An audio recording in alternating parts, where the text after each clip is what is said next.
There are roasts, and then there are ambushes. Kevin Hart stood on a stage at the Kia Forum with a Netflix camera live on his face, and Regina Hall walked out to introduce the next roaster. Nobody in that building knew who was coming. Netflix hadn't released the list. It was the one man in comedy who had spent the better part of a decade telling anyone who would listen that Kevin Hart's whole career was stolen. Today we're counting down the night Katt Williams walked into his enemy's party and took it apart in front of him, and the thing that happened at the end that nobody in that arena saw coming. Let's get into it. I'm surprised they invited me. That's how little star power you have. They had to start inviting your enemies. I said, I hate him. They said, come anyway. He didn't ease into it. His first joke was that his own presence was an insult. The logic is brutal and it lands in about 4 seconds. A roast is supposed to be a room full of your friends. If the bookers had to go find a man who publicly despises you, that says something about how many friends were available. And he tells the crowd he said no. He tells them he said he hated Kevin and that they told him to come anyway. The room went up. Kevin was already laughing. 9 seconds in, and the guy had established the entire frame for his set. I don't want to be here, and that's the joke. Very humble of me to be at your goat roast tonight, Kevin. I've won an Emmy Award, but this is going to be my best acting tonight as I pretend like you are a goat. Then he took the premise of the whole evening and broke it. The night was billed around Kevin as the greatest of all time. Katt pointed out that he's an Emmy winner and that the finest acting of his career would be happening in the next few minutes, while he stood there and pretended that was true. It's a small structural thing that does enormous damage. He didn't attack Kevin's height or his movies. He attacked the premise of the event he was standing inside. Everything after that lands on a stage he'd already knocked the legs out from under. Why is the Cat Man doing this? For the money, bitch. This is my Riyadh Comedy Festival. Only one with a soul. This is the one that made the headlines, and it's the one with real teeth because it isn't a joke about Kevin's height. It's about something Kevin actually did. Hart had performed at the Riyadh Comedy Festival in Saudi Arabia, and he'd taken heat for it. He wasn't alone. A long list of American comedians went, and a long list of people had things to say about it. Katt got asked, in effect, why he'd show up for a check, and his answer was that this was his version of taking the money, except his had a soul. He absorbed the accusation and turned it into the accusation. Other roasters hit the Riyadh angle that night too. Nobody hit it like that. Kevin, you're going to hear some things tonight that you're not familiar with. Those things are called punchlines. Then he insulted every comedian who had gone on before him. It's a two-part move, and it's very old school. Warn the audience that something unfamiliar is coming, pause, then reveal that the unfamiliar thing is competence. The gasp in the room is the sound of about a dozen professional comedians realizing they've just been included in the roast without being named. I'm not sure if the Illuminati is real or if this is the junior varsity version, but...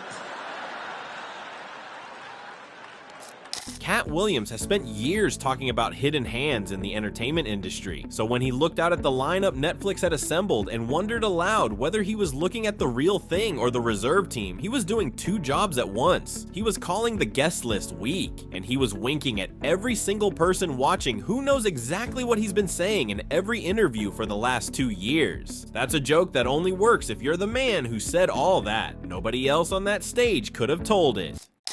Kevin and I had beef. And I'll tell you why.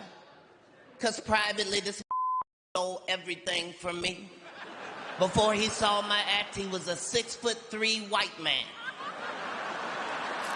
Here's where the real feud arrives. In 2024, Katt went on a podcast and said Kevin Hart was an industry plant, that he'd been handed a career, and that some of it came out of Katt's own pocket. It set the internet on fire, and it never fully went away. So on this stage, he compressed that entire accusation into one absurd image, that Kevin didn't just take his act, he took so much of it that he changed species doing it. It's the most serious thing he believes, delivered as the silliest line in the set. That's not an accident. Say it straight in a roast and you're a bitter man. Say it like that and the room has to laugh at the thing you actually mean.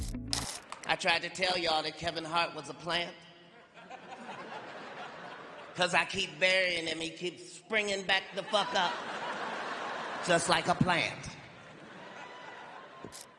And then he paid the word off. He'd called Kevin a plant, so he ran the other meaning of the word, that he keeps trying to bury the man, and the man keeps growing back anyway. Look at what that joke actually admits. It's Katt Williams standing on a Netflix stage conceding out loud that he has repeatedly tried to end Kevin Hart's career, and it has not worked even slightly. The best line in the set is the one where he loses. Some things I said were misunderstood. I did say that Kevin was a Hollywood puppet. And I want to explain that because it might not be what you think. I meant that the head of Netflix literally has his whole hand up Kevin's ass and can make him do anything. He offered a clarification. He said one of his old insults had been misunderstood and that he wanted to set the record straight about calling Kevin a puppet. Then he explained that he meant it completely literally and described exactly who he thinks has their hand inside him. Remember where this is happening. This is a Netflix production on a Netflix stage streaming live on Netflix, and the punchline is who controls Kevin Hart. The correction format is doing all the work. He sets it up as an apology and delivers something worse than the original. Kevin only has one rule in his movies: no N-word, and that N-word is no. It's never fucking said it, never ever. Scary Movie 3, Ride Along, Night School, Get Hard. I turned down all of them because I was not comfortable being a coon. This is the accusation with actual filmography attached. He named the movies. He said he was offered them, he said no, and he said Kevin walked in behind him and did them for the same money. Whether you believe it or not, notice what it does to the room. Every one of those titles is a real Kevin Hart credit, and several of them are among his biggest. Katt isn't mocking the films, he's claiming them. It's the most legally careful joke in the set and the most personal one. Nothing in it is checkable, and every title in it is true.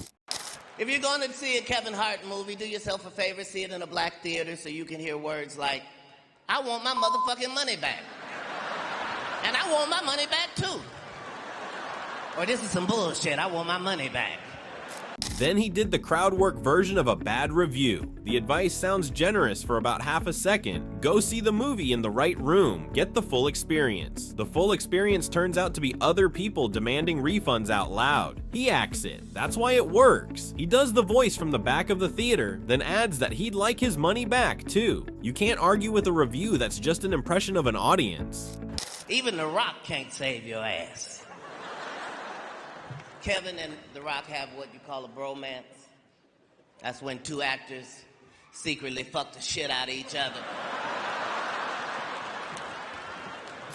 The detail that makes this one better than it looks. Dwayne Johnson was in the building. He came out later that same night, walked into rock music like he was arriving for a title match, and said he'd been waiting his whole life to come to a Kevin Hart roast and talk trash. He also complimented Kevin's wife until Kevin asked him to stop. So when Katt said The Rock couldn't save him, it wasn't a hypothetical. The Rock was about 40 minutes away from proving it. Really wanna have beef with the rabbit Snowball from The Secret Life of Pets 2?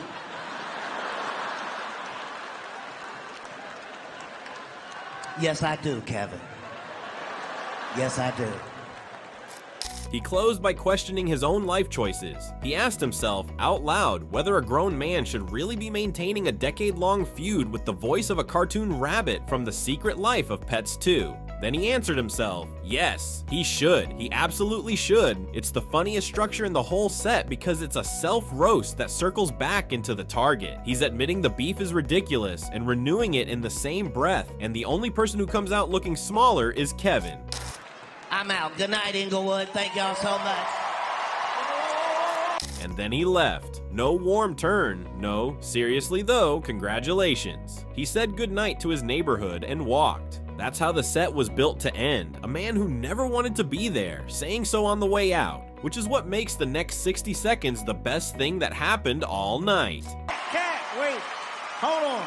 For years on years, you coming out here and sitting, I can watch you, I can laugh, because I'm a fucking fan first, okay? I'm a fan first. Katt, we have an opportunity to put our fucking beef behind us. I am offering you an olive branch of peace. I want to move on. Can we move on, man? Can we move on?